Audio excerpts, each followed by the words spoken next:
நிகழ்ச்சியை பார்த்து கொண்டிருக்கிற ஒவ்வொரு பிள்ளைகளையும் கர்த்தர் ஆசீர்வதிப்பாராக. எலியாவின் ஊழியங்கள் சார்பாக நான் உங்கள் ஒவ்வொருவரையும் வாழ்த்துகிறேன். இன்றைக்கும் கூட ஒரு வேத வாக்கியத்தை நாம் தியானிக்கவிருக்கிறோம். அதுக்கு முன்பதாக ஒரு சின்ன விண்ணப்பம். உத்தரப்பிரதேச மாநிலம் சோன்பத்ரா ஜில்லாவை மையமாக வைத்து எலியாவின் ஊழியங்கள், எலியாஸ் மினிஸ்ட்ரிங்கிறதான ஊழியத்தை நான் செய்து கொண்டு வருகிறேன். கடந்த 2010 வருடத்திலிருந்து நான் ஊழியத்துக்காக, முழு நேர ஊழியத்துக்காக வந்து பல கிராமங்கள், பல பட்டணங்கள், ஒரு பரதேசியாய் பல இடங்களுக்கு அலைந்து திரிந்து கர்த்தருடைய ஊழியத்தை செய்திருக்கிறேன். கால்நடையாய் பல இடங்கள், பல கிராமங்கள் நடந்திருக்கேன். இன்றைக்கும் நிறைய கிராமங்களை சந்திக்கிறோம். அப்படி ஊழியம் செய்யும்போது உத்தரப்பிரதேச மாநிலத்தில் 2018 இருந்து கர்த்தருடைய ஊழியத்தை 2017 கர்த்தருடைய ஊழியத்தை அங்கே செய்து கொண்டு இருக்கிறோம். உத்தரப்பிரதேச மாநிலத்தில் சோன்பத்ராங்கிற ஜில்லாவில் மையமாக வைத்து ஊழியத்தை செய்து கொண்டு இருக்கிறோம். என்னோட கூட அங்கே மிஷினரிகளாக 12 பேர் இருக்கிறாங்க இதுவரைக்கும். நீங்கள் அவர்களுக்காகவும் ஜெபித்து கொள்ளுங்க. நாங்கள் ஒரு குழுவாய் அங்கே இருந்து ஊழியத்தை செய்து கொண்டு இருக்கிறோம். ஒருவேளை மிஷினரியாக ஊழியம் செய்ய தன் வாழ்க்கையை அர்ப்பணிக்கிற பிள்ளைகள் யாராவது விரும்புகிறவங்க இருந்தால் என்னை தொடர்பு கொள்ளலாம். எங்களோடு கூட சேர்ந்து நீங்களும் கர்த்தருடைய ஊழியத்தை செய்யலாம். ஒருவேளை அங்கே வர முடியாது, ஆனால் உங்களுக்காக ஏதாவது உதவிகள் செய்ய விரும்புகிறேன் நினைக்கிறவங்க திரையில் என்னுடைய நம்பர் இருக்கும். என்னுடைய நம்பருக்கு நீங்கள் தொடர்பு கொள்ளலாம். இல்லை என்னால் அதுவும் முடியாது அப்படின்னு நினைக்கிறவங்க நீங்கள் ஜெபிக்கலாம். நீங்கள் ஜெபிக்கும்போது ஒரு 5 நிமிஷம் அடியனை மனசில் வச்சுட்டு அடியனோடு இருக்கிற ஊழியக்காரர்களுக்காக, நம்முடைய குடும்பங்களுக்காக, இன்னும் ஊழியங்களுக்காக தேவன் அங்கே ஒரு பெரிய எழுப்புதலை கொண்டு வரும்படியாக நீங்கள் எங்களுக்காக ஒரு 5 நிமிஷம் நீங்கள் ஒதுக்கலாம். நீங்கள் ஒரு நாளைக்கு ஒரு 5 நிமிஷம் ஜெபிச்சிங்கன்னா அந்த 5 நிமிஷம் ஜெபம் பெரிய காரியத்தை செய்யும். ஜெபந்தான் பெரிய ஜெயத்தை கொண்டு வரும். ஜெபத்தால் முடியாது எதுவுமே கிடையாது. அதனால் நீங்கள் எங்களுக்காக ஜெபிக்கலாம். ஊக்கமான ஜெபத்தை கேட்டு கர்த்தர் பெரிய காரியங்களை செய்வார். சரி, இப்போ நம்முடைய வேத வார்த்தைக்கு வருவோம். கர்த்தர் இன்றைக்கு உங்களுக்கு ஆசீர்வதித்து கொடுக்கிற கர்த்தருடைய வார்த்தை ஏசாயா தீர்க்கதரிசியின் புஸ்தகம் 43வது அதிகாரம் 19வது வசனத்தை எடுத்துக்கோங்க. ஏசாயா தீர்க்கதரிசியின் புஸ்தகம் 43வது அதிகாரம் 19வது வசனம். இங்கே வேதம் சொல்லுது, கர்த்தராகிய ஆண்டவர் சொல்லுகிறார், இதோ நான் புதிய காரியத்தை செய்கிறேன். கர்த்தராகிய ஆண்டவர் சொல்றார், நான் புதிய காரியத்தை செய்கிறேன், இப்பொழுதே அது தோன்றும், நீங்கள் அதை அறியீர்களா? நான் வனாந்திரத்திலே வழியையும் அவாந்திர வெளியிலே ஆறுகளையும் உண்டாக்குவேன். பாருங்க, கர்த்தராகிய ஆண்டவர் உங்களுக்கு ஒரு வாக்கு கொடுக்கிறாரு. புதிய காரியம் ஒன்றை நான் செய்ய போகிறேன். உங்களுடைய வாழ்க்கையில் கர்த்தர் ஒரு புதிய காரியத்தை செய்ய போகிறார். வனாந்திரத்தில் வழி உண்டாக்க போகிறாரு. எங்கே பாதை இல்லையோ அங்கே உங்களுக்கென்று ஒரு பாதையை திறக்க போகிறாரு. அவாந்திர வெளியிலே ஆறுகளை உண்டாக்க போகிறாரு. தண்ணீர் இல்லாத பாலைவனத்தில் உங்களுக்காக ஆறுகள் உண்டாகும். உங்களுக்காக கர்த்தர் இதுவரைக்கும் நீங்கள் கேட்டிராத, சந்திக்காத ஒரு அற்புதத்தை உங்கள் வாழ்க்கையில் நிகழ்த்த போகிறார். இந்த வார்த்தையை நீங்கள் விசுவாசிங்க. கர்த்தர் அப்படி உங்களுடைய வாழ்க்கையில் ஒரு பெரிய அற்புதத்தை செய்வார். நீங்கள் வேதாகமத்தில் கூட ஒரு உதாரணத்தை நீங்கள் பார்க்கலாம். ஆதியாகமத்தின் புஸ்தகம் 18வது அதிகாரத்தை நீங்கள் பார்த்தீங்க அப்படின்னு சொன்னால் அங்கே 14வது வசனத்தில் ஒரு சம்பவம். அந்த 18வது அதிகாரத்தை நீங்கள் பாருங்கள். ஒரு முறை கர்த்தராகிய ஆண்டவர் உடைய தூதர் ஆபிரகாமை சந்திக்கிறாங்க. அப்போ ஆபிரகாமை சந்தித்து ஆபிரகாமோடு பேசிக்கொண்டு இருக்கும்போது ஆபிரகாமுக்கு ஏற்கனவே நீங்கள் பார்த்தீங்கன்னா ஆதியாகம புஸ்தகம் 14வது அதிகாரத்தில் 12வது அதிகாரத்தில் நீங்கள் வாசித்து பார்த்தீங்கன்னு சொன்னால் ஆபிரகாமுக்கு வாக்கு தத்தம் கொடுத்து, நான் உன்னை பெரிய ஜாதியாக மாற்ற போகிறேன், உன்னுடைய சந்ததிகள் வானத்து நட்சத்திரங்களை போல கடற்கரை மணலை போல இருப்பாங்க, நீ அதனால் உன்னுடைய தகப்பனுடைய வீட்டை விட்டு, உன்னுடைய தகப்பன தேசத்தை விட்டு நான் காமிக்கிற தேசத்துக்கு வான்னு சொல்லி அழைக்கிறார். இப்படி ஆபிரகாமை அழைக்கும் போது ஆபிரகாமுக்கு வயது 75 வயசில் ஆபிரகாமை அழைக்கிறார். ஆபிரகாமும் கர்த்தராகிய அவனுடைய வார்த்தையை நம்பி விசுவாசித்து வர்றாங்க. இப்போ கிட்டத்தட்ட ஆபிரகாமுக்கு 99 வயசு ஆகுது. 75 வயசில் ஆண்டு வாக்கு கொடுக்குறாரு. இப்போ 99 வயசு ஆகுது. கிட்டத்தட்ட ஒரு 24 வருஷம் ஆகுது. இந்த 24 வருஷம் தேவனாகிய கர்த்தர் ஆபிரகாமுக்கு சொன்ன வாக்கு இன்னும் நிறைவேறலை. ஆனால் 24 வருஷம் ஆகுது. உன்னுடைய பிள்ளைகளை வானத்து நட்சத்திரம், உன்னுடைய சந்ததி வானத்து நட்சத்திரங்களை போல மாற்றுவேன் அப்படின்னு சொல்லியிருக்கிறாரு. ஆபிரகாமுக்கு இன்னும் பிள்ளை இல்லாமல் இருக்குது. இப்போ ஆபிரகாமுக்கிட்ட சொல்கிறாரு, உனக்கு நான் வாக்கு கொடுத்தபடியே உனக்கு அடுத்த வருஷம் நான் வரும்போது உன் கையில் ஒரு பிள்ளையை நீ வச்சுருப்பேன், நான் உனக்கு ஒரு பையன் நான் கொடுப்பேன், வாக்குத்தத்தம் பண்ணின பையனை நான் கொடுப்பேன், அந்த ஆசீர்வாதத்தை நீ சுதந்திரிக்க போகிற, அதுக்கான நேரம் வந்தாச்சுன்னு இதை குறித்து சொல்கிறார். இதை சொல்லும்போது சாரா பக்கத்துலன்னு கேட்டுக்கிட்டு இருக்காங்க. அவங்களுக்கு சிரிப்பு வருது. எதுக்காக சிரிப்பு வருது அப்படின்னு சொன்னால், அவங்களுக்கு நம்பிக்கை இல்லை. இன்றைக்கி பல பேருடைய வாழ்க்கையில் தேவனாகிய கர்த்தர் ஆசீர்வதிக்கிறோன்னு நினச்சா கூட சிலர் அந்த காரியங்களை குறித்து நம்ப மாட்டாங்க. இதெல்லாம் நடக்குமா இனிமே அப்படின்னு போல நினைப்பாங்க. இதெல்லாம் சாத்தியமான என்னுடைய வாழ்க்கையில் கர்த்தராகி ஆண்டவர் செய்த அற்புதங்களையெல்லாம் சொன்னால் சில பேர் நம்ப மாட்டாங்க. இதெல்லாம் சாத்தியமா, இப்படிலாம் நடக்குமா? அவங்களுக்கு அந்தளவுக்கு தேவன் மேலே நம்பிக்கை இருக்காது. இப்போ நம்பிக்கை குறித்து நான் சொல்லும்போது ஒரு காரியம் உங்களுக்கு நான் ஒன்று சொல்ல விரும்புகிறேன். ஒருவேளை இது உங்களுக்கு பிரயோஜனப்படலாம், உங்களுடைய நம்பிக்கை விசுவாசத்தை அதிகரிக்கலாம். கர்நாடகா மாநிலத்தில் பீதர் அப்படிங்கிற ஜில்லாவில் நான் தங்கியிருக்கிறேன். இது ஒரு 6 வருஷம் இருக்கும் முன்னாடி, 6 வருஷத்துக்கு முன்னாடி நடந்தது. 6 வருஷம் முன்னாடி நடந்த சம்பவம். என் கூட மொழிபெயர்ப்பாளர் ஒருத்தர் இருக்கிறார். நான் ஆனால் ஹிந்தியில் பேசுவேன், அவங்களுக்கு கன்னடத்தில் பேசுகிறதுக்காக மொழிபெயர்ப்பாளர் அவர் என் கூடவே எப்போதும் இருப்பார் கன்னட ஊழியத்தில். இன்றைக்கி வரைக்கும் அந்த கர்நாடகா ஊழியத்தில் அவர் என் கூட தான் இருக்கிறார். அப்போ அவர்கிட்ட நான் சொல்கிறேன், ஒரு கிராமத்தை சொல்லிவிட்டு இந்த கிராமத்துக்கு நாம் போவோம், அந்த கிராமத்தில் ஒரு 10 நாள் நம்ம தங்குவோம், தங்கி அந்த கிராமத்தில் அங்கே ஒரு சின்ன சர்ச், சின்ன சபை ஒன்று இருக்குது, அந்த சபையில் 10 நாள் கூட்டம் நாம் நடத்துவோம். அப்போ இவர் வீட்டிலேருந்து நான் அங்கே அந்த கிராமம் ரொம்ப தூரத்தில் இருக்குது, டெய்லி போயிட்டுலாம் வர முடியாது, ரொம்ப தூரம். அப்போது அங்கே போய் நம்ம தங்கி இருந்து இந்த கூட்டம் நம்ம நடத்த போகிறோம் வாங்கன்னு சொல்லி அவரை கூப்பிட்றேன். அப்போ இவர் சொல்கிறார், 10 நாள் போய் தங்கணுமா? ஆமாம், 10 நாள் தினமும் அங்கே சாயங்காலம் ப்ரேயர் நடத்துவோம், கூட்டம் நடத்துவோம், அந்த ஊர் மக்கள் எல்லாம் வருவாங்க வாங்கன்னு. அப்போ அந்த நான் வந்திருக்கேன் அப்படின்னு சொன்னால் அந்த ஊருக்காரங்க வருவாங்க. ஏன்னா நம்ம அடிக்கடி நான் அங்கே போகிறதுனால நான் எப்போல்லாம் வர்றேனோ அப்போல்லாம் அந்த ஊருக்காரங்க நான் 3 நாள் 4 நாள் ஒரு வாரம் தங்கியிருந்தால் அந்த மக்கள் வருவாங்க ஜெபத்துக்காக. ஸ்பெஷல் கூட்டம் நடக்கும். ஏன்னா டெய்லி ப்ரேயர் அங்கே நடக்காது, ஞாயிற்றுக்கிழமை நடக்கும், மற்ற இடைப்பட்ட நாட்கள் நடக்கும். இப்போ நான் போயிருக்கேன் அப்படின்னா அந்த டைமில் நான் வந்து நடத்துவேன். ஏன்னா இந்த ஊழியக்காரன் அவன் இருக்கிற வீடும் அங்கே சபை இருக்கிற ரொம்ப தூரம். இப்போ இன்றைக்கும் நீங்கள் பாருங்கள், எல்லா இடங்களிலுமே தினமும் ப்ரேயர் நடத்துறது கிடையாது. ஒரு குறிப்பிட்ட ஸ்தாபனம் சபைகளில் மட்டும் டெய்லி ப்ரேயர் வச்சுருக்கிறாங்க, தினமும் ஈவினிங் சாயங்கால நேரம். எல்லா சபையிலும் நடத்துறது கிடையாது. இப்போ அப்படி இருக்கும்போது அந்த கிராமத்துக்கு போகணும். நான் அவர்கிட்ட என் மொழிபெயர்ப்பாளர்கிட்ட சொல்கிறேன், வாங்க நம்ம அந்த கிராமத்தில் போய் 10 நாள் தங்கலாம். இப்போ அந்த மனுஷனும் சரின்ட்டார். அடுத்த நாள் காலையில் இப்போ கிளம்பும்போது பார்க்க இவர் நம்ம இந்த அரிசியெல்லாம் ஒரு 100 மூடை அரிசி இருக்கே, அந்த மாதிரி ஒரு சாக்கு பையை எடுத்துக்கிட்டார். அதில் இப்போ இந்த இண்டக்ஷன் ஸ்டவ்னு சொல்லி ஒன்று இருக்குது, இந்த கரண்ட்டுனால் மின்சார அடுப்பு இருக்குது, அந்த அடுப்பை ஒன்று தூக்கி உள்ளே போட்டார். குக்கரை எடுத்து உள்ளே போட்டார். அரிசி பருப்பு எல்லாம் கட்டி உள்ளே போட்டார். நான் பார்த்துட்ருக்கேன், இந்த ஆள் என்ன பண்ணிக்கிட்டு இருக்கிறாரு. அப்போ என்ன பண்ணுறீங்கன்னு சொல்லி கேட்டால், கொஞ்சம் பாருங்க சார்ன்னு சொல்லி எல்லாத்தையும் எடுத்து அரிசி பருப்பு குக்கரு, இன்னும் பாத்திரம், டீ போடுறதுக்கு பாத்திரம், இன்னும் சீனி, இன்னும் தேயிலை எல்லாம் எடுத்து உள்ளே போடுறாரு. தட்டு கரண்டி எல்லாம் உள்ளே தட்டுறாரு, உள்ளே எடுத்து போடுறாரு ஒரு சாக்கு. அப்போ நான் அவர்கிட்ட பார்த்துட்டு, என்ன பண்ணிக்கிட்டு இருக்கீங்க, என்ன குடும்பம் நடத்தமா போகிறீங்க, அங்கே எதுக்கு இதெல்லாம் எடுத்துகிட்டு போகிறீங்கன்னு. அப்போ அவர் என்கிட்ட கேட்டார், சார் நீங்கள் தானே சார் சொன்னீங்க 10 நாள் அந்த கிராமத்தில் தங்கணும்னு. அப்போ 10 நாள் தங்கணும்னா 10 நாள் நம்ம சாப்பிட வேண்டாமா? அப்போ 10 நாள் அங்கே ராத்திரி பகல் என்ன சாப்பிடுவோம்? அப்போ இதெல்லாம் நமக்கு வேண்டாமா? இந்த ஸ்டவ் இருந்தால் தான் நம்ம சமையல் பண்ண முடியும், சமையல் பண்ணதுக்கு பாத்திரம் வேணும். அப்போ சமைக்கிறதுக்கு அந்த கிராமத்தில் ஒன்றும் கிடைக்காது, அங்கே கடைகள் எதுவும் கிடையாது, இதெல்லாம் சிட்டிக்கு தான் வரணும். அப்போ அந்த கிராமத்தில் போய் நம்ம என்ன தேடுவோம்? அதனால் இப்போவே அரிசி பருப்பு சீனி தேயிலை இன்னும் காய்கறிகள் என்ன உண்டு இங்கே எடுத்து வச்சுருந்தேன் இப்போவே. அப்போ நம்ம ஒரு கொஞ்ச நாள் தாக்கு பிடிக்கும்ல, 10 நாளைக்கு 10 நாள் தேவைக்கான ஆகாரம் சாப்பாட்டுக்கு தேவையானதெல்லாம் நான் எடுத்து வச்சுருந்தேன்னு சொல்லி அவர் அள்ளி கட்டிக்கிட்டு இருக்கார். அப்போ நான் அவர்கிட்ட சொல்கிறேன், எதுவும் எடுத்து வைக்கக்கூடாது. கர்த்தராகிய ஆண்டவர் நமக்கான காகத்தை அங்கே நியமித்து வச்சிருக்கிறார். எலியாவுக்கு எப்படி காகம் இருக்குதோ, என்னுடைய பேர் என்ன, எலியாஸ் ஆரோக்கியம், எப்படி எலியாவுக்கு காகம் வச்சுருந்தாரோ அதே போல் நானும் எலியா தான். எனக்கும் ஒரு காகம் அங்கே வச்சிருக்கிறாரு. எனக்கு வச்சிருக்கிறாருன்னா என் கூட வர உனக்கும் அங்கே ஒரு காகம் இருக்குது. அதனால் நீ பயப்படாத, எதுவும் எடுத்து வைக்கக்கூடாது, வா போகும். அப்போ அவர் என்ன ஒரு மாதிரி பார்க்காரு.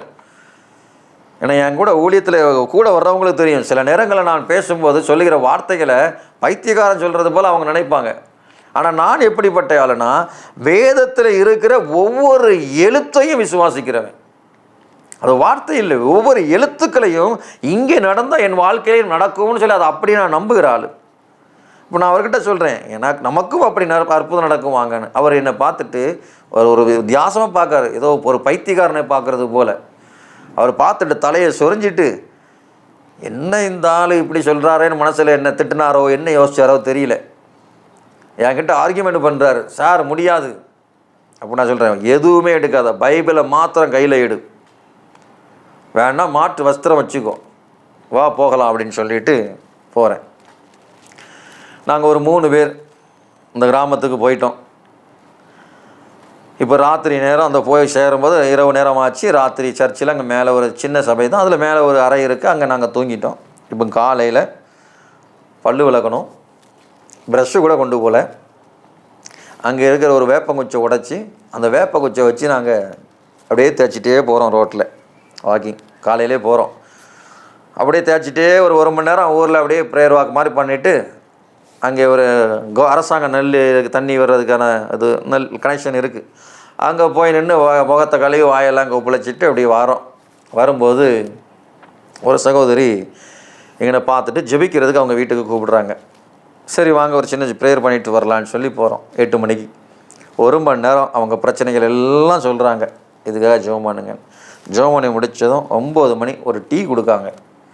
அந்த டீயை வாங்கி குடிக்கிறோம். இடத்துல வர்றோம் அந்த வீட்டை விட்டு வெளியில். அப்போ இன்னொரு சகோதரி அவங்க வீட்டுக்கு ஜெபிக்கிறதுக்காக கூப்பிடுறாங்க. நாங்கள் 3 பேரும் அங்கே உட்காந்துருக்கோம். வெளியில் உட்காந்து அவங்க பிரச்சனைகள் எல்லாம் கேட்டு அவங்களுக்காக ஜெபிக்கிறோம். அவங்க ஜெபிச்சு முடித்தோடனே 10 மணிக்கு இன்னொரு டீ கொடுக்காங்க. குடித்தாச்சு 2 டீ. என் கூட இருக்கிறவர் என்னையை அப்படியே பார்க்குறாரு. மணி 10. நீங்கள் நல்லா யோசிச்சு பாருங்கள், உங்கள் வீடுகளில் எல்லாம் உங்கள் வீட்டில் நிறைவாக வச்சுருக்கும் போது உங்களுக்கு அவ்வளோ பசிக்காது. சாப்பாடு நீங்கள் ஆகாரம் எல்லாம் வச்சுருக்கும் போது அவ்வளோ பசிக்காது.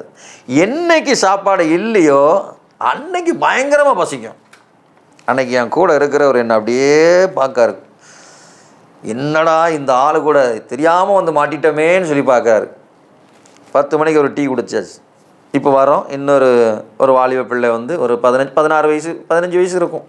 அந்த மகள் வந்து கூப்பிட்றா, இங்கே வீட்டில் ஜெபம் பண்ணோம், அம்மா கூப்பிட்டாங்கன்னு. சரின்னு அங்கே போய் உட்காரோம். 10 மணிக்கு அந்த வீட்டில் உட்காரோம். அவங்க கொஞ்சம் நேரம் உட்காந்து அவங்க பிரச்சனைகள் எல்லாம் சொல்கிறாங்க. ஏன் 1 மணி நேரம் எடுக்குன்னா, எனக்கு அவங்க பாஷை புரியாது, கன்னடம். இவர் கேட்டு சொல்லணும், நான் சொல்கிறத கேட்டு அவங்கக்கிட்ட சொல்லணும்.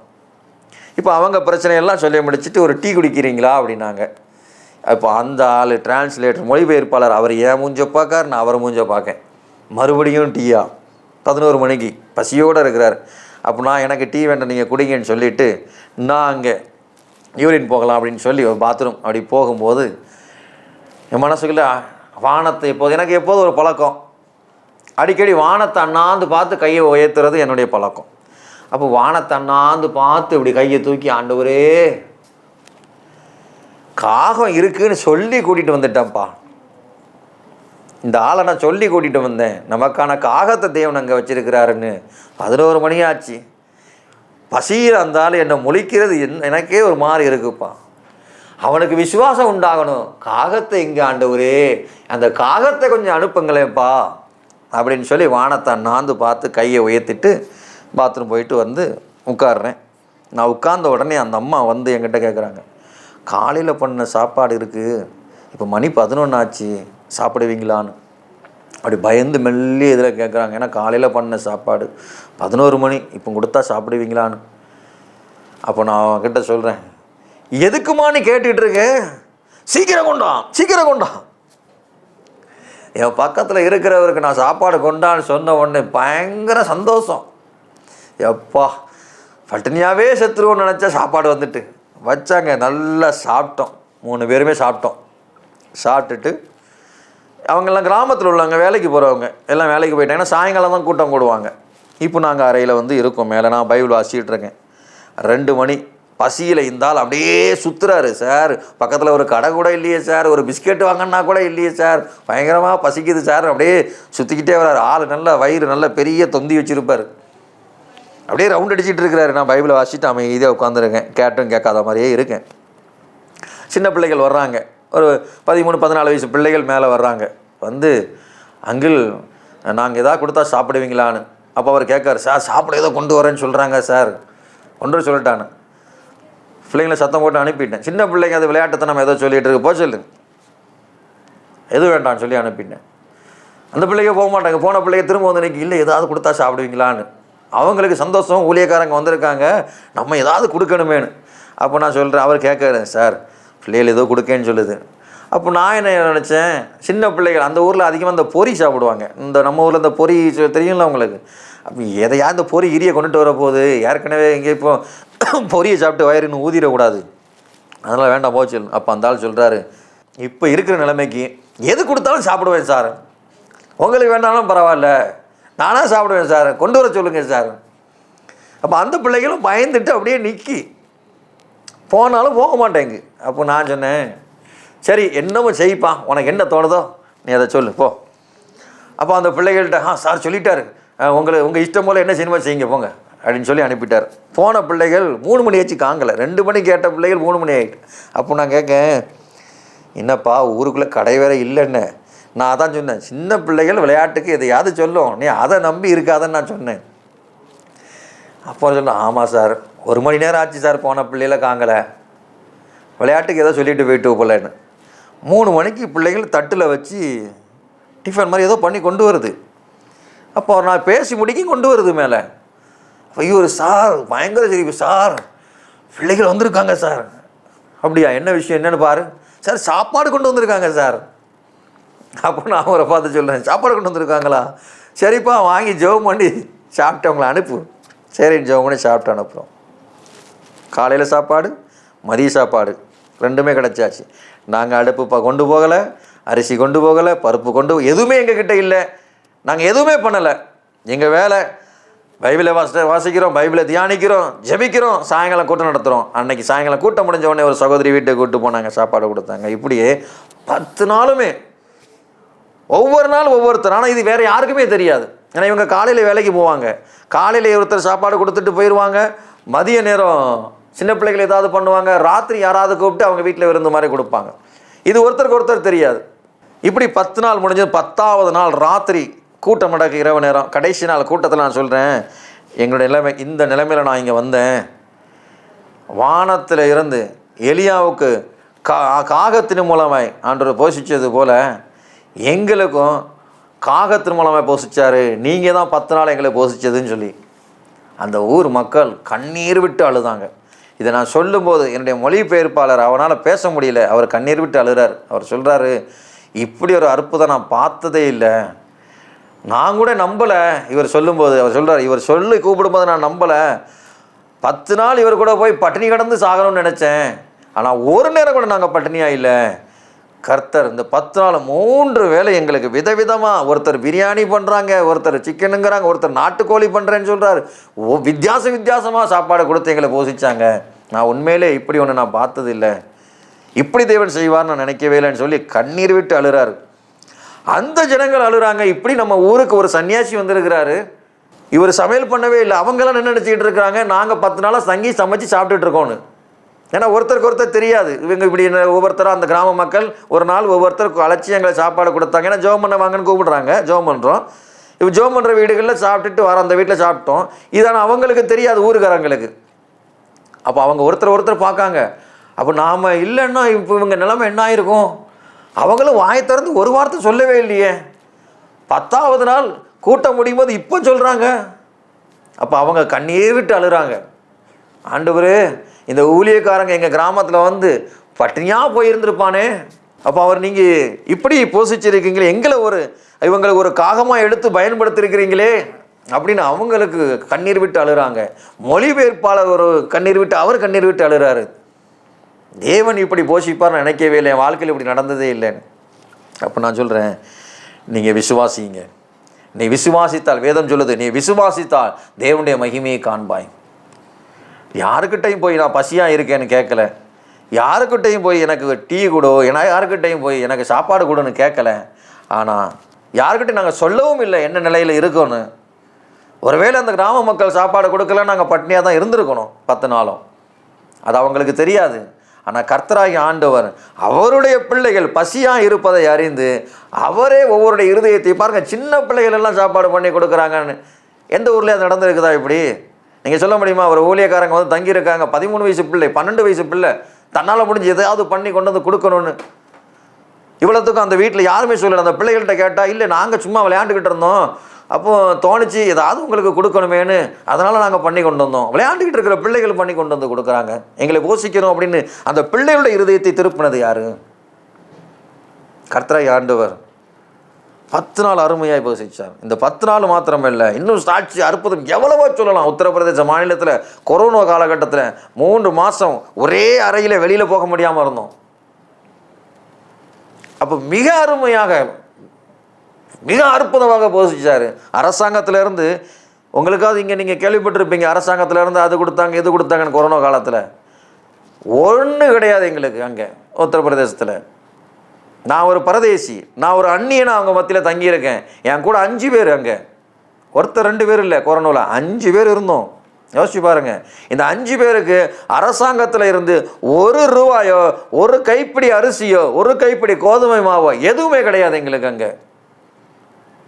அங்கேயும் இதே போல் சின்ன பசங்கள்லாம் வந்து அவங்களாமா தூரத்தில் இருந்து 20 கிலோமீட்டரில் தள்ளி இருக்கவன் சைக்கிள்லே சாக்கு நிறைய 2 சாக்கில் நிரப்பி கொண்டு வந்து நிறைய காரியங்களை கொண்டு கொடுத்துட்டு போனாங்க. கர்த்தர் இருதயத்தை திருப்பினார். நிறைய அற்புதங்கள் இப்படி நடந்திருக்குது. நான் சொல்கிறது ஒன்றே ஒன்று தான், அவர் புதிய காரியம் செய்வார். இது வரைக்கும் நீங்கள் கேள்விப்பட்டிருக்காத காரியம் செய்வார். இப்படி நிறைய அற்புதம் எங்கள் வாழ்க்கையில் செஞ்சுருக்கிறாரு. நீங்கள் இங்கே பாருங்கள், சாராவுடைய வாழ்க்கையில் சாராவுக்கு வயசு 89 ஆகுது. இப்போ வந்து அவர் சொல்கிறாங்க, அடுத்த வருஷம் வருவேன், 90வது வயசு இருக்கும்போது உன் கையில் ஒரு ஆண் குழந்தை இருக்குன்னு சொல்லும்போது இந்த சாராவால் நம்ப முடியல.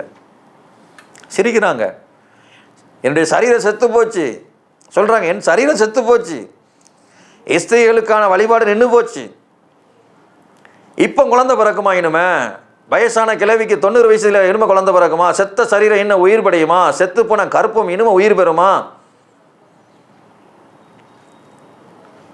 பெண்களுக்கான முறைகள் நின்று போச்சு, இனிமே பிள்ளை பிறக்குமா எனக்கு? நல்லா யோசிச்சு பாருங்க. இல்லாதவைகளை இருக்கிறவைகளாக அழைக்கிற தெய்வம், நீங்களும் நானும் வணங்குகிற தெய்வம் கர்த்தராகிய இயேசு. ஏது முடியாதோ அதை செய்து காட்டுகிறவர். மரித்தவன் எவனாவது மரித்த 3 நாளுக்கு அப்புறம் உயிரோடு எழும்பி வந்தது உண்டா எங்கேயாவது? எந்த சரித்திரத்திலையோ எந்த கதையில கேள்விப்பட்டிருக்கீங்களா? கர்த்தராகிய இயேசு ஒருவர் மரித்து 3வது நாள் உயிரோடு வந்தவர். செத்த லாசரை 4வது நாள் உயிரோடு எழுப்பினவர். எந்த காரியத்தை நீங்கள் கேள்விப்பட்டதே இல்லையோ அதை செய்கிறவர், புதிய காரியத்தை செய்கிறவர், அதான் கர்த்தராகிய ஆண்டவர். இந்த சாராளுக்கு பிள்ளை இல்லை, 89 வயசு ஆயிட்டு. இப்போ கர்த்தருடைய தூதன் வர்றார். கர்த்தராகிய ஆண்டவர் சொல்கிறாரு, அடுத்த வருஷம் நான் வரும்போது உன் கையில் ஒரு ஆண் குழந்தை இருக்கும். அதான் புதிய காரியம். கிழவியானதுக்கப்புறம், சரீரம் செத்து போனதுக்கப்புறம், சரீரத்துடைய உயிர் அணுக்கள் செத்து போனதுக்கப்புறம் ஒரு ஜீவனை உருவாக்குவது கர்த்தரால் மாத்திரம்தான் முடியும். கர்த்தர் அங்கே ஒரு அற்புதம் செய்தார்.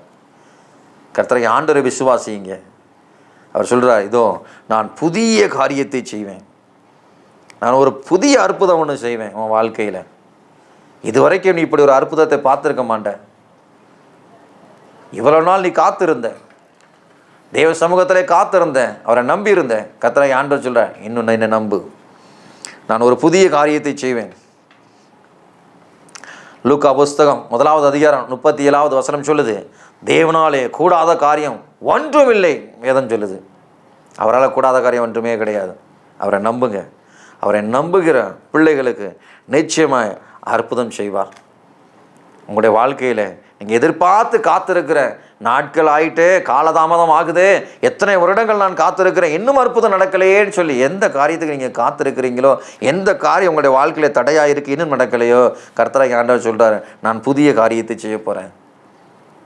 என்னால் முடியாத காரியம் ஒன்றுமே கிடையாது, நான் நிச்சயம் அவைகளை செய்வேன். கர்த்தராகிய ஆண்டவர் சொல்கிறாரு. தேவனாகிய கர்த்தர் உங்களுடைய வாழ்க்கையில் அவருடைய வாக்கு தத்தத்தை நிறைவேற்றி உங்களை ஆசீர்வதிப்பார். நாமெல்லாம் ஜெபிக்கலாம். என்னோடு கூட சேர்ந்து ஜெபியுங்க. மகா கிருபை இரக்கமுள்ள நல்ல தேவனே, உம்மை நன்றியோட துதிக்கிறேன், ஸ்தோத்திரிக்கிறேன் அப்பா. இந்த நிகழ்ச்சியை பார்க்கிற உங்களுடைய பிள்ளைகளை நீங்கள் ஆசீர்வதிங்க ராஜா. இத்தனை நாட்கள் அற்புதத்துக்காய் என் வாழ்க்கையில் ஒரு அற்புதம் நடந்து விடாதா, ஒரு அதிசயம் எனக்கு நடந்து விடாதா, தேவன் எனக்கு ஒரு நன்மை செய்ய மாட்டாரா என்று சொல்லி நன்மைக்காய் ஏங்கி தவிக்கிற பிள்ளைகளை ஒரு விஷயம் கண்ணோக்கி பாருங்க ராஜா. உங்களுடைய பிள்ளைகளுக்கு அற்புதம் செய்யுங்க ராஜா. உம்மாலே கூடாத காரியம் ஒன்றுமில்லை என்று வேதம் சொல்லுகிறது. உடைய வார்த்தையின்படியே உடைய பிள்ளைகளுக்கு செய்யுங்க. புதிய காரியத்தை செய்வேன் என்று சொன்னீரே, உங்களுடைய பிள்ளைகளுடைய வாழ்க்கையில் ஒரு புதிய காரியத்தை செய்யுங்க. நீங்கள் இவர்களை ஆசீர்வதிங்க ராஜா. நன்மை உங்களுடைய பிள்ளைகளை தொடர்ந்து வரும்படி செய்யுங்க. உங்களுடைய சமூகத்தை, உங்களுடைய பிள்ளைகளை தாழ்த்துக்கிறேன். இயேசுவின் மூலமாக ஜெபிக்கிறோம் நல்ல பிதாவே. ஆமேன், ஆமேன். கர்த்தர் உங்களை ஆசீர்வதிப்பாராக. God bless you.